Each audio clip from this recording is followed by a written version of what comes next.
Ring road आप लोग भी जानते हैं कि हम लोग जब चुनाव लड़ने आए थे हम तब से ये बात कह रहे थे कि आजमगढ़ में रिंग रोड बनवाना है।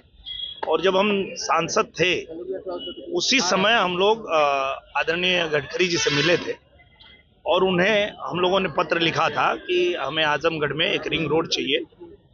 और पास तो तभी हो गया था, उसका डीपीआर भी बनवा दिए थे हम लोग। अब जाके जो है उस पर राशि आ चुकी है, पैसा आ चुका है और ये बन जाएगा। और इसके बनने के बाद जो दिक्कत होती थी, जो आजमगढ़ के लोगों ने हमको कहा था कि जो लोग बनारस से आते हैं उनको जाना है गोरखपुर, तो उनको शहर में आने की जरूरत नहीं है, वो बाहर से निकल जाएंगे। किसी को कोई मऊ से आता है उसको गाजीपुर जाना है तो शहर में आने की जरूरत नहीं है, बाहर से ही निकल जाएंगे। इसलिए ही हम लोगों ने ये बनवाने का जो है आग्रह किया था और उसे आदरणीय गडकरी जी ने स्वीकार किया और उन्होंने बजट भेज दिया है। इसके लिए उनको आजमगढ़ की देवतुल्य जनता की तरफ से बहुत आभार व्यक्त। उनको कहिए कि एक फोटो रेल मंत्री के साथ भी निकलवा लें, क्योंकि हम लोगों ने जो रेल वाला काम पास करवाया है वो भी पैसा आने वाला है। तो हमने इतना जो योजनाएं आजमगढ़ के लिए पास कराई है वो एक एक करके आएगा। तो आजमगढ़ की जनता के लिए हम लोग काम कर रहे हैं और जो योजना हम लोगों ने दिया है सब एक एक करके आएगी। और मुझे लगता है कि धर्मेंद्र जी ने ये बात नहीं कहा होगा, क्योंकि वो जानते हैं कि उन्होंने सोशल मीडिया उन्होंने नहीं, सोशल मीडिया पे भी वो नहीं कहे होंगे, उनके लोग श्रेय लेना चाह रहे होंगे। क्योंकि धर्मेंद्र जी सांसद हैं, उनको इतना तो पता ही है कि उस योजना को किसने दिया, डीपीआर किसने बनवाया, हम लोगों ने गडकरी से पास करवाया। तो वो सांसद हैं, वो इतनी बड़ी गलती नहीं करेंगे कि किसी और का किया हुआ काम खुद श्रेय नहीं लेंगे। हाँ, उनके समर्थक जो हैं वो कोशिश कर रहे होंगे और कोई बात नहीं है, जनता के लिए काम हो रहा है, आजमगढ़ के लिए काम हो रहा है, आगे भी काम होता रहेगा। उनका वर्जन लगा था कि ये हमने पास करवाया जनता के लिए। कोई बात नहीं है, अभी गडकरी जी को मैं आजमगढ़ लाने वाला हूँ। गडकरी जी खुद ही बता देंगे कि कौन पास करवाया और कौन बनवा रहा है। सर, हम लोग तो लगातार आजमगढ़ में जनता के लिए काम करते हैं, जनता के लिए लगातार हम लोग बने रहते हैं। हमारे पूज्य महाराज जी का जो आजमगढ़ के प्रति प्रेम है वो भी आप लोग जानते हैं। आजमगढ़ में चाहे वो विश्वविद्यालय बनवाने की बात हो, आजमगढ़ में संगीत महाविद्यालय बनवाने की बात हो, पूर्वांचल एक्सप्रेसवे से आजमगढ़ को जोड़ने की बात हो, आजमगढ़ में जो कुछ भी हम लोगों ने मांगा है वो सब कुछ आजमगढ़ को पूज्य महाराज जी ने दिया है। और आजमगढ़ को भी पता है कि जिस तरह प्रधानमंत्री जी और मुख्यमंत्री जी आजमगढ़ को लगातार आगे बढ़ा रहे हैं, तो आने वाले समय में आजमगढ़ में भी कमल खिलेगा। क्योंकि जब कमल खिला था तो आप लोग जानते हैं 15 महीने में ही आजमगढ़ को हम लोगों ने किस तरह से चमकाया था।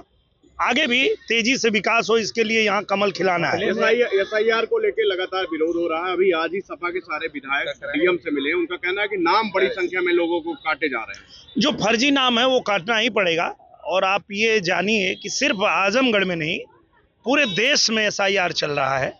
और हम लोग जहाँ भी ये जानकारी ले रहे तो यही पता चल रहा है कि किसी के घर में 4 बेटा है और 6 लोगों का नाम चल रहा है। तो दो लोग अगर एक एक परिवार में फर्जी रखेंगे तो ये प्रभावित करता है चुनाव को। तो निश्चित रूप से निष्पक्ष चुनाव हो, इसके लिए एसआईआर की प्रक्रिया जरूरी है और ये होगा। अखिलेश यादव कह रहे हैं नहीं, चाहे वो अखिलेश यादव जी हों, चाहे वो ममता बनर्जी जी हों, सबकी एक ही चिंता है कि जिस तरह से जनता के लिए हमारी सरकार काम कर रही है, जनता जो है प्यार आशीर्वाद दे रही है भारतीय जनता पार्टी को।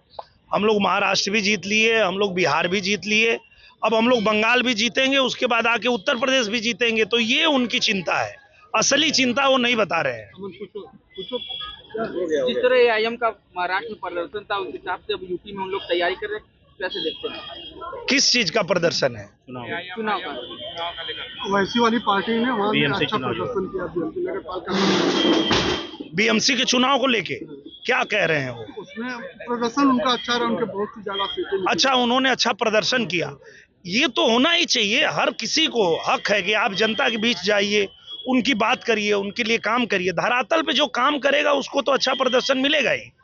तो अगर कोई भी पार्टी, कोई भी नेता, कोई भी कार्यकर्ता जनता के बीच में रह के उनके लिए काम करता है तो ये तो अच्छी बात है, होना चाहिए, करना चाहिए। ठीक ना? इलाहाबाद में बैठ के कह रहे थे कि अकबर की औलाद योगी जी हैं। उन्होंने 40 दिन का सरकार को, योगी जी को अल्टीमेटम दिया है कि गौ गाय को राष्ट्रमाता घोषित किया जाए, नहीं तो भारी विरोध होगा, क्या कहेंगे? देखिए, संत महात्मा जो होते हैं वो अगर कुछ कह रहे हैं तो हम लोगों की इतनी क्षमता नहीं है कि हम उनके बारे में कुछ बोल सकें। वो महात्मा है, संत है, और जो हमारे योगी जी हैं, भले हमारे प्रदेश के मुख्यमंत्री हैं, लेकिन वो भी एक महात्मा है, वो भी संत हैं।